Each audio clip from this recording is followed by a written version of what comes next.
ঠাকুর ওই বারান্দায় এসে, আমার সত্যি খুবই কষ্ট হয়, এই মা যেটা থাকতেন সেই দক্ষিণেশ্বরে যে ছোট্ট ঘরটার মধ্যে, আর ঠাকুরের ঘরের মাঝখানটা একটা ছোট্ট ফাঁকা জায়গা ছিল, ওরা ওখানেতেই একটা মন্দির করে দিয়েছে রানী রাসমণির। ওরা করতেই পারে, ওরাই মালিক।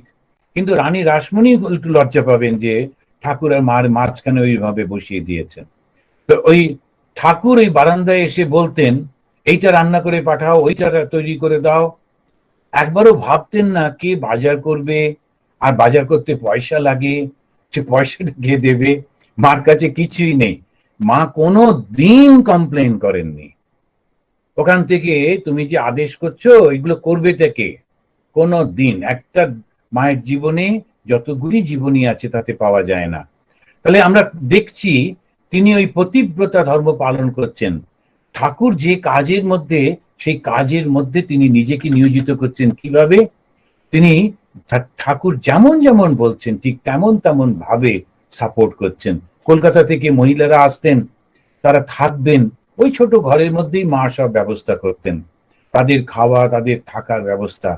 আমরা এইটা মার কাছ থেকে শিখছি। সেই জন্যে সারদাই নারী জাগরণ। নারী জাগরণ হচ্ছে এই জ্ঞানটা, এই শিক্ষাটা, সেটা সত্য থেকে, ধর্ম থেকে, চারিত্রিক পরিষ্কার শুদ্ধ চরিত্র থেকে কখনো সরে যাচ্ছে না।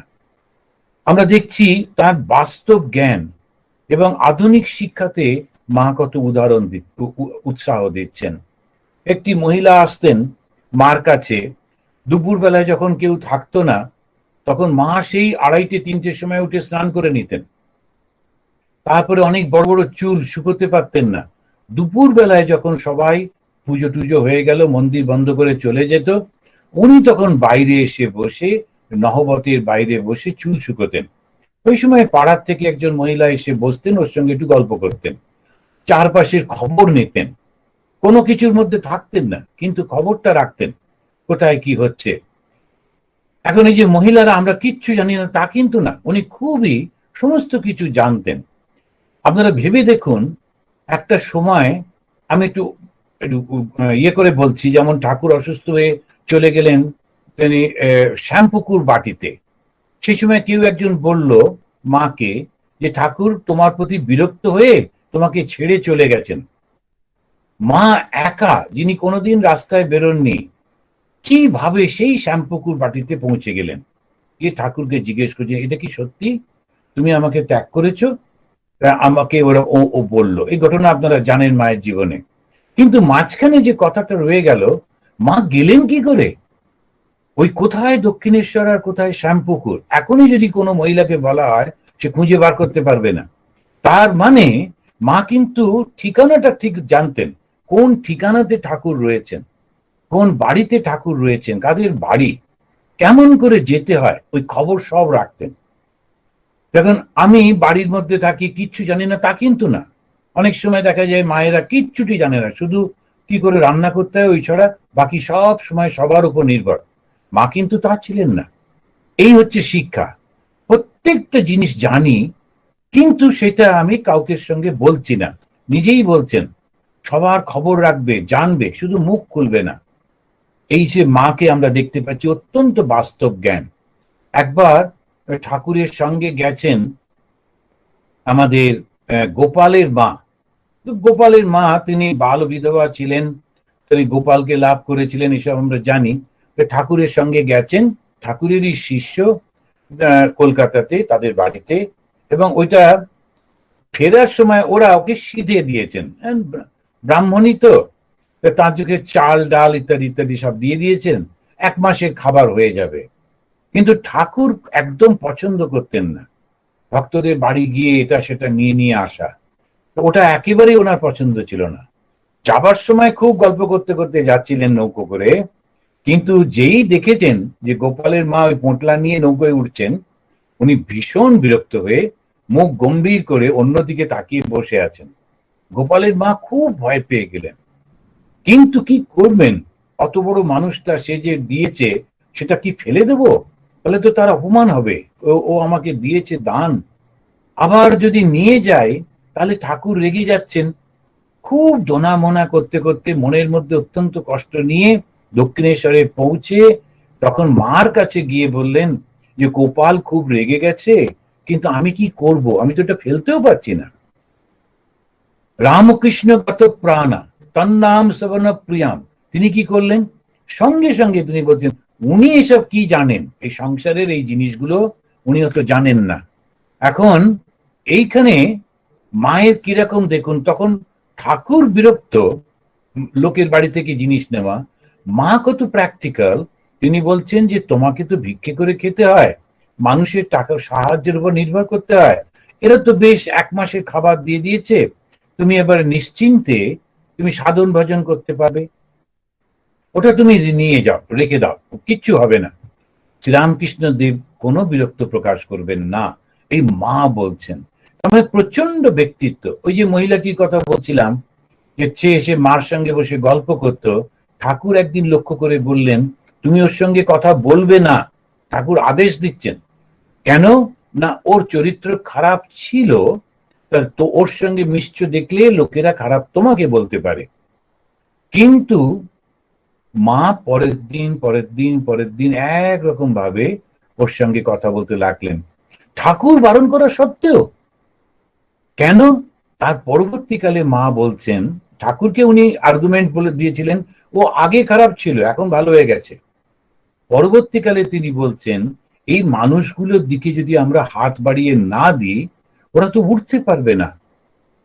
এই যে সেলফ কনফিডেন্স, এই ব্রহ্মবাদিনী শক্তি, এই ব্রহ্মবাদিনী শক্তির মধ্যে দেখা যাচ্ছে তিনি কেমন করে নিজেকে ঠিক প্রতিষ্ঠা রাখছেন। স্বামী বিবেকানন্দ তিনি পর্যন্ত মার সামনে গিয়ে ঠকঠক করে কাঁপতেন। এই নয় যে শ্রীরামকৃষ্ণের স্ত্রী, মায়ের ওই যে পার্সোনালিটি, ওই যে ব্যক্তিত্ব, সেইটি একদিকে আমরা যেমন বললাম যে তিনি খুবই মাতৃরূপিণী, কিন্তু সঙ্গে সঙ্গে তার মধ্যে ওই শক্তিটা ছিল। একজন ব্রহ্মচারী যে সে খুব ঝগড়া করছে যে আমি এরকম হচ্ছে এরকম হচ্ছে, রামকৃষ্ণ মিশনে খুব নিন্দামন্দ করছে, মা তাকে বললেন দেখো বাপু, আমরা এই রকমই, এই রামকৃষ্ণ মিশনে সাধু ব্রহ্মচারীরা এরকমই থাকবে, তোমার যদি পছন্দ হয় থাকো, না হলে দেখো কি করবে। একটু তিনি এই কখনো দ্বিধা করছেন না। এই যে মাতৃশক্তি, মাতৃ কৃপার সঙ্গে সঙ্গে মাতৃশক্তি, ওই হচ্ছে নারী জাগরণ। তো জ্ঞান সঙ্গে সঙ্গে এই যে ব্রহ্মবাদিনিত্ব, যেটা জ্ঞান, তার সঙ্গে নিজের ব্যক্তিত্ব, এবং ব্যক্তিত্বের পরবর্তী আমরা দেখতে পাচ্ছি এই মাতৃত্ব, তিনি সবাইকে কি সুন্দরভাবে সব কিছু করে দিচ্ছেন। ফলিত বেদান্ত যেটাকে আমরা বলি, সেই ফলিত বেদান্ত অর্থাৎ প্র্যাকটিক্যাল বেদান্ত, স্বামী বিবেকানন্দ যেটা বললেন সেইটা কিন্তু শুরু করলেন মা শারদামণি দেবী, নইলে ভীষণ কঠিন হতো। মা ওই মেয়েদেরকে বললেন তোমরা পড়াশুনো করো, এত তাড়াতাড়ি বিয়ে করতে হবে না। সমাজের একটা এতদিনে চেপে থাকা যদিও একটা বাজে সিস্টেমকে মা কিরকম ভাবে ভেঙে দিচ্ছেন। ওই তো নিবেদিতের স্কুলে পাঠাও, নিবেদিতের স্কুলে গিয়ে ওরা পড়াশুনো করুক, এইভাবে তিনি ওইটাকে ভাঙছেন। মানুষের সেবা হচ্ছে, কিন্তু মাস্টারমশাইয়ের মতো লোক তিনি পছন্দ করছেন না। এই নরেন সমস্ত বিদেশ থেকে শিখে এসছে, শুধু মাস্টারমশাই না, অন্যান্য অনেকেই ছিলেন যারা স্বামী বিবেকানন্দের এই কাজটাকে সাপোর্ট করছিলেন না। সাধুরাও অনেকটা ডাউটফুল ছিলেন। শ্রী শ্রী মা কাশিতে গিয়ে যখন তিনি দেখলেন এরকম সেবা হচ্ছে, সাধুরা নিজে হাতে রুগীদের সেবা করছেন, তখন তিনি বললেন দেখছি স্বয়ং ঠাকুর এখানে রয়েছেন, তার সেবা হচ্ছে। শুধু তাই না, তিনি 10টা টাকা সেখানে দিলেন, যে একটা সিম্বল হিসেবে যে সাপোর্ট করছি আমি। এখন এই স্বামী বিবেকানন্দের এই যে আদর্শটা, যে শিব জ্ঞানে জীব সেবা, এটা শ্রী শ্রী মা বলছেন। এখন এইটাকেই আমরা দেখছি যে মা শারদাই তিনি নারী জাগরণ। এই নারীর মধ্যে ব্রহ্মবাদিনী শক্তি থাকবে, তার মধ্যে ধ্যানের শক্তি থাকবে, জ্ঞান থাকবে, আর সঙ্গে সঙ্গে কর্তব্য, আমার নিষ্ঠা সহকারে কোনটা করা উচিত সেটাও থাকবে। এইটা যখন মিশ্রণ হবে, স্বামী মা শারদামণি এই দুটো আদর্শকে মিশ্রণ করে সামনে দাঁড়িয়ে আছেন। এবং অন্তত পক্ষে এখনকার যুগ যেটা আমরা দেখতে পাচ্ছি, এবং আরো প্রায় 1000 বছর যেটি আসবে, মেয়েরা যদি এই আদর্শটিকে নেয় তাহলে সমাজটা বাঁচবে, তা না হলে এই সমাজ বাঁচবে না। সিস্টার নিবেদিতার কথাটা বলে শেষ করি। সিস্টার নিবেদিতা বলছেন, the mother was Sri Ramakrishna's final word as the ideal of Indian womanhood. মাই হলেন শ্রীরামকৃষ্ণের শেষ বাণী নারী জাতির আদর্শ হিসেবে। নারী জাতির আদর্শ হিসেবে শ্রীরামকৃষ্ণের শেষ বাণী হচ্ছেন মা শারদা। মা কিন্তু সন্ন্যাসিনী হননি, কিন্তু সন্ন্যাসিনী তৈরি করতেন। মা স্কুলে পড়েননি, কিন্তু অপার জ্ঞান ছিল। যখন একজন ব্রহ্মচারী স্বামী বিবেকানন্দের বিরুদ্ধে তাকে লিখলেন যে স্বামীজি বলছেন আমরা যেন ঠাকুরের ছবিও পুজো না করি, অদ্বৈত আশ্রমের ঘটনা মায়াবতীতে, আমার মনে হচ্ছে স্বামীজি ভুল করছেন। তখন মা লিখলেন যে তোমরা অদ্বৈতবাদী, তোমাদের যিনি গুরু শ্রীরামকৃষ্ণ তিনিও অদ্বৈতবাদী। এই কি চারটিখানি কথা সাধারণ মানুষ বলতে পারে? ব্রহ্মবাদী না হলে বলতে পারে? মা হচ্ছেন শ্রীরামকৃষ্ণের শেষ বাণী নারীদের আদর্শের। আবার আরেকটা প্রশ্ন তিনি রাখলেন সিস্টার নিবেদিতা, সেটা নিয়ে অনেক আলোচনা হয়েছে। Is she the last of an old order or the beginning of a new? উনি কি ওল্ড অর্ডার, ওই ব্রহ্মবাদিনী, তাদের ওটাই কি শেষ তিনি, নাকি তিনি আবার আধুনিক যুগের এই যে পতিব্রতা গৃহিণী ধর্ম সেটার মধ্যেও তিনি রয়েছেন? আমরা এই আলোচনার মধ্যে দিয়ে আমার যতটুকু জ্ঞান, আমরা দেখলাম মা ব্রহ্মবাদিনী এবং প্রতিব্রতা গৃহিণী এই দুটো আদর্শকে নিজের মধ্যে রেখেছেন, যেটা আমাদের বর্তমান যুগে এবং যে যুগটা আরো আসছে তাদের জন্য একটি আদর্শ। মা যদি খারাপ হয়ে যায়, নারী যদি চরিত্রহীন হয়ে যায়, তাহলে মানুষের সমাজটাই পশুর সমাজ হয়ে যাবে, ধ্বংস হয়ে যাবে। আমি খুব ভালো লাগলো এই নামটা, নারী জাগরণ। নারী জাগরণের আদর্শ যাকে আপনারা রেখেছেন তিনি হচ্ছেন শ্রী মা। আজকে আপনাদের সামনে কয়েকটি কথা বলতে পেরে খুব ভালো লাগলো। আর এই দেখুন কিরকম ওইখানে বসে কেমন সুন্দর করে কারেকশন করে দিচ্ছে।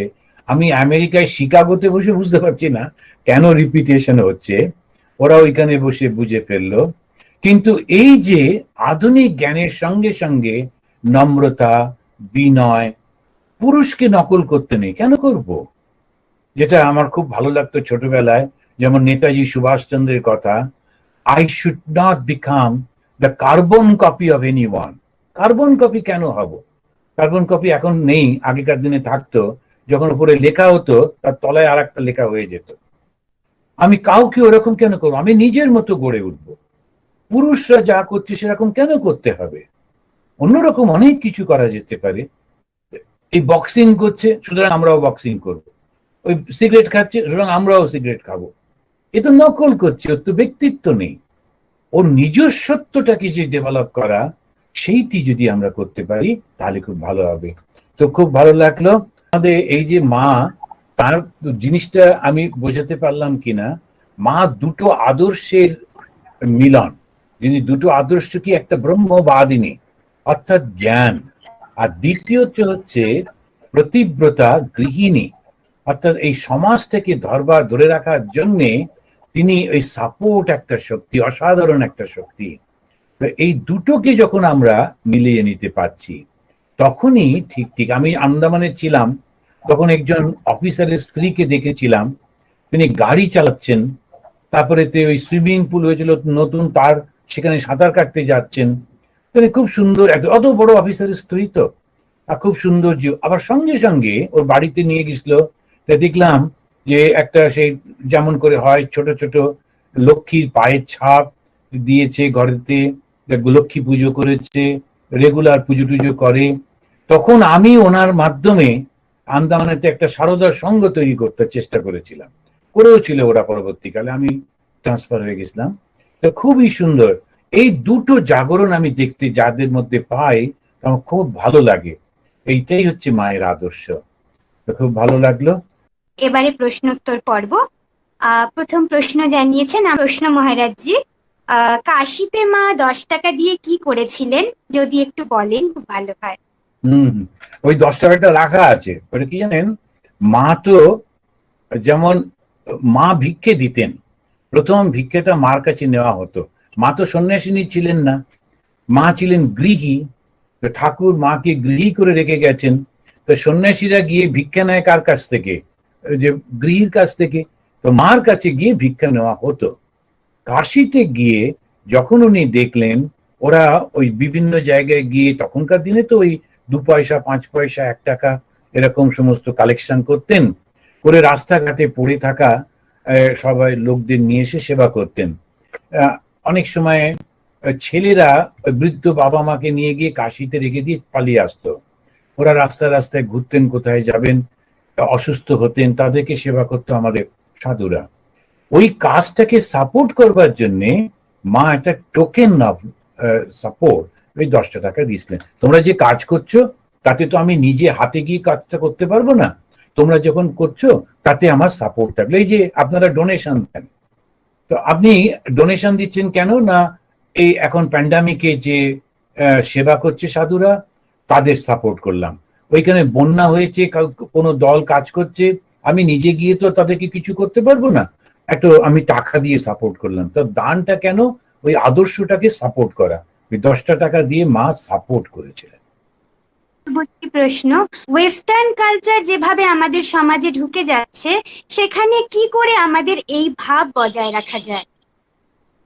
খুবই ভালো প্রশ্ন। এখন হচ্ছে কি, যারা এই সমাজের যারা মাথায় থাকেন, তো তাদের ওই বুদ্ধিটা যদি আসে তাহলে খুব ভালো হয়।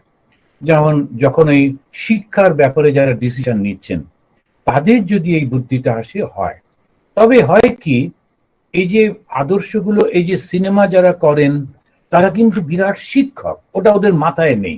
ওরা ভাবছেন ওরা শুধু এন্টারটেনার, তা কিন্তু না, ওরা ভীষণ বড় শিক্ষক। একজন যা করবেন সেটা লোকেরা খুব সেটা পছন্দ করে। আমি দেখছিলাম একজন সিনেমা আর্টিস্ট, তিনি বিভিন্ন জনকে সাহায্য করছেন, কেউ পড়তে পারছে না, তিনি টাকা দিয়ে করে সাহায্য করছেন। এটা একটা আদর্শ হয়ে যায়। তো যদি ওরা ওইটা বুঝতে পারেন যে ওরা যা করছেন তার ইফেক্টটা সমাজে বিরাট হচ্ছে, তখন নিজেদেরকে ওরা অনেকটা সংযত করতে পারবেন, সঙ্গে সঙ্গে সমাজে আদর্শ হতে পারবেন। এইটা বুঝতে হবে। আমরা কি করতে পারি জানেন, 3 জন লোক এই সমাজটাকে চালায়। একজন হচ্ছে খুব বড় পলিটিক্যাল লিডার, ওই প্রাইম মিনিস্টার এরকম টাইপের যারা হয়ে যান, তারা চালান, চিফ মিনিস্টার ইত্যাদি। আর একটা হচ্ছে যারা খুব পয়সাওয়ালা লোক, যেমন এখন টাটা বিড়লা, এখন টাটা বিড়লার নাম শোনা যায় না, আর অন্য কাউকে সব এখন এই ধরনের ভীষণ ধনী সমস্ত সব লোকেরা। আর তৃতীয় হচ্ছে এই গণতন্ত্রের মধ্যে খুব বড় একটা স্তম্ভ, সেটা হচ্ছে আমাদের আইএএস অফিসার, যারা অ্যাডমিনিস্ট্রেটিভ অফিসার। ওরা সমস্ত প্ল্যানগুলো করে, এই যত নিয়ম কানুন যে মিনিস্টাররা বলেন, ওরা ওই আইএএস অফিসাররা করে করে দেন। যদি এই আইএএস অফিসার আমাদের ছেলে মেয়েরা হয়, যারা আদর্শ নিয়ে বড় হচ্ছে, তারপরে গিয়ে তারা ওই আইএএস হবে। এখন ধরুন আমাদের যদি 1000 আইএএস অফিসার যারা বিবেকানন্দের আদর্শকে নিয়ে বড় হয়েছে, তারা কিন্তু সমাজের অনেক পরিবর্তন করে দিতে পারেন, যদি ওরা ব্যাকগ্রাউন্ডে থাকেন, পেছনে থাকেন। কিন্তু মন্ত্রীর বক্তৃতা তৈরি করে দেওয়া, মন্ত্রীর সমস্ত ডিসিশন গুলো তারাই করে দেন। সুতরাং এইবারে যদি আপনাদের ছেলে মেয়েদেরকে উৎসাহিত করেন যে তোমরা ডাক্তার ইঞ্জিনিয়ারের সঙ্গে সঙ্গে আইএএস অফিসার হও, যারা আপনাদের এই ঠাকুরের আদর্শের মধ্যে রয়েছে, ওরা কিন্তু অনেক উপকার করতে পারবেন। আর তারপরে এই যে আপনারা যেমন ভাবে করছেন, এই তো আমি দেখতে পাচ্ছি প্রায় 150 জন লোক শুনছেন। তা এই চতুর্দিকে যেভাবে আপনারা ছড়াচ্ছেন, আরো এরকম প্রচুর ছোট ছোট দল আছে, ওরা কিন্তু জিনিসটাকে ধরে রেখেছে। ঝড় একটা তো আসে, কিন্তু শিকড়টাও শক্ত থাকে। এই শিকড়ই হচ্ছেন আপনারা। Thank you. হ্যাঁ, প্রশ্ন করেছেন মন ও মুখ এক, এর শুদ্ধ মানে কি? কেউ অন্যায় করলে মন বলছে প্রতিবাদ করা উচিত, কিন্তু অপ্রিয় কথা বললে উনি হয়তো রাগ করতে পারেন, তাই মুখ দিয়ে কিছু বলতে পারছি না। হ্যাঁ, খুব ভালো প্রশ্ন, খুবই প্র্যাকটিক্যাল প্রশ্ন। কিন্তু আবার ওই ঠাকুর বলেছেন, যার সঙ্গে যেমন তার সঙ্গে তেমন, যখন যেমন তখন তেমন, যেখানে যেমন সেখানে তেমন, ওইটাকে অ্যাপ্লাই করলে হবে। বুঝলেন, যখন যেমন অবস্থা হয় সেই অনুযায়ী করতে হয়। যখন আপনি বুঝতে পারছেন যে ওটা বলে লাভ হবে না, তখন অন্য ভাবে করতে হবে ওটা, কিন্তু নিজের মনের মধ্যে রাখতে হবে যে না, আমি এটা করবো। তো ওই মন মুখ মানে অনেক সময় মুখে বলতে পারছি না, কিন্তু মন থেকে আমি পরিষ্কার। এক, দুই, এটা হচ্ছে সাবজেক্টিভ সাধনা। আমি কখনো মুখে একরকম কথা বলে যাচ্ছি আর ভেতরে আর একরকম চিন্তা করছি, এটা করব না। ওটাই হচ্ছে সাধনা। আমি নিজের জন্য অন্তত এটা করব, এই হচ্ছে ভাবনা। আর একটি প্রশ্ন রয়েছে, শ্রী রামচন্দ্রের সমস্ত কথা পালন করা সত্ত্বেও সীতামাকে সন্তান সম্ভবা অবস্থায় প্রভু কেন জঙ্গলে পাঠিয়ে দিলেন? আর পুনরায় সীতা দেবী রাজসভায় এলে অগ্নি পরীক্ষার কথা বললেন এবং সীতা দেবী পাতালে প্রবেশ করলেন, এই ঘটনার তাৎপর্য কি? তিনি জঙ্গলে পাঠিয়ে দেননি, ঋষির আশ্রমে পাঠিয়েছিলেন। তখনকার দিনে এই জঙ্গলগুলোর মধ্যে ঋষিরা আশ্রম করে করে থাকতো। আর সেটা খুবই, এই যেমন রাম যে গেছিলেন জঙ্গলে, উনি কিন্তু বিভিন্ন ঋষিদের আশ্রমে আশ্রমেই ছিলেন। তখনকার দিনে ওই জঙ্গলের মধ্যে সমস্ত ঋষিরা থাকতেন এবং সেখানেই তারা ছাত্রত্ব নিয়ে থাকতেন, তাদের সংসার থাকতো, তাদের স্ত্রীপুত্র থাকতো। মানে একেবারে জঙ্গল সেরকম কিন্তু না।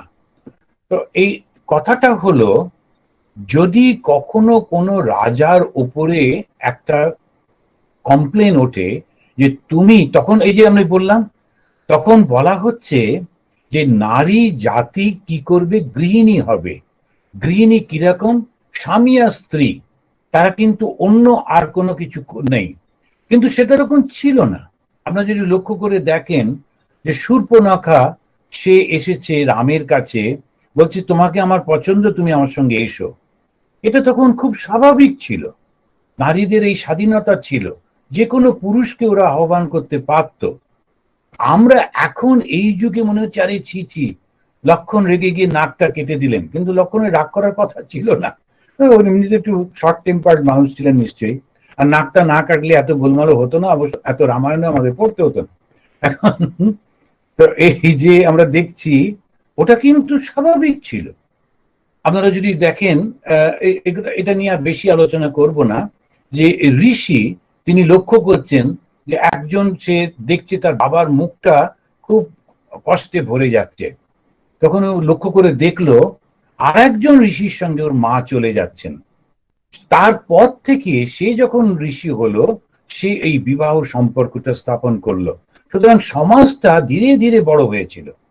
এই যে এখনকার সিস্টেম গুলো দেখছেন, সেটা তো এরকম ছিল না, খুব ফ্রি সোসাইটির মতো ছিল, ধীরে ধীরে করা হয়েছিল। ওই জন্যে স্বামী স্ত্রী রিলেশনটাকে এত গুরুত্ব দিয়ে দেখা হয়, যাতে ওইরকম না হয়। এখন সীতা দেবী দীর্ঘদিন রাবণের কাছে ছিলেন, এবারে অন্যরা তারা কানাঘুষো করছে, রাম রাজা, তিনি তার স্ত্রীকে তো গ্রহণ করলেন, অন্য লোকের কাছে ছিল, আমাদেরকে কেন বারণ করছেন?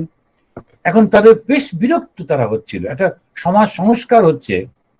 তখন আদর্শ রাখবার জন্যই রামকে পাঠাতে হয়েছিল তার স্ত্রীকে, কিন্তু আশ্রমে পাঠিয়েছিলেন। তারপরে যখন তিনি ফিরে এলেন, তাকে যখন বলা হলো, তখন ওই চূড়ান্ত। আচ্ছা, আর একটা জিনিস আমি বলে রাখি এই সঙ্গে সঙ্গে, এই তো রামের সবসময় কমপ্লেন হয়, এই রামায়ণেই রয়েছে, রাম কিন্তু কোনোদিন রাজার মতো জীবনযাপন করেননি। সীতা যেমন সাধারণ খাবার খেতেন, মাটিতে শয়ন করতেন, সারা জীবন তাই করেছেন। এই যে তিনি কিন্তু অন্য বিবাহ করতে পারতেন, তার গুরুদেব বলেছিলেন, তার মায়েরা বলেছিলেন একটা যজ্ঞ করতে হবে, তাতে স্ত্রীকে পাশে বসিয়ে যজ্ঞ হবে, তুমি আর একটা বিয়ে করো। রাম বলেছিলেন যে দরকার হলে সোনার সীতা বানিয়ে তাকে পাশে বসিয়ে সেই মূর্তিটাকে নিয়ে পুজো করব, কিন্তু আমি অন্য নারীর দিকে তাকাবো না। এই ছোট্ট ছোট্ট ঘটনাগুলো দিয়ে বুঝতে পারা যায় একটা সমাজ। এখন তিনি তো রাজা, রাজাকে যখন এরকম বলা হলো, তখন তিনি আদর্শ রাখবার জন্য ওটা করতেই হবে। এখন যদি রাজাকে বলা হয় তোমার ছেলেটা চোর, ও সঙ্গে সঙ্গে তোমাকে আপনাকে অ্যারেস্ট করে নিয়ে গিয়ে আপনার বন্দি করে রেখে দেবে। তোমার ছেলেটা অন্যায় করেছে, রাজা কোনো, এরা কি রাজা? এরা কি আদর্শ? আজকে যে এত শত বছর ধরে রামচন্দ্র আমাদের আদর্শ কেন? কেন এই ধর্ম পালন করেছিলেন বলেই তো। আর মা সীতা কিভাবে রামের সঙ্গে সাপোর্ট করছেন দেখুন। উনি তো বলতে পারতেন আমি যাব না, সেরকম শক্তি তো ওনার ছিলই। ওনার বাবাও তো রাজা ছিলেন, উনি তো রাজকন্যা ছিলেন, কিন্তু তা করেননি, ওই সাপোর্টটা করলেন। এইভাবেই হবে। তো আমরা ওই একটা জিনিসের দিকে দেখলে ভুল হয়ে যাবে। সমস্ত দিকটা যদি দেখি, যে রাজাকে সব থেকে বেশি স্যাক্রিফাইস করতে হয়, তা না হলে প্রজারা কখনো ভালো হতে পারে না। ওই যে সেই খনার বচন আছে না, যে যখন প্রজারা কষ্ট পায় জানবে রাজার পাপ আছে। তো এই সেটাই হচ্ছে রাজা একটা আদর্শ। রাজা শুধু শাসন করব আর খাবো দাবো এরকম তো নয়। তো আচ্ছা, তাহলে অনেক তো হলো এবারে। তো আজকে আমরা 3 বার শান্তি বলে শেষ করছি। ওম শান্তি শান্তি শান্তি। হরি ওম তৎসৎ। শ্রীরামকৃষ্ণ অর্পণমস্তু।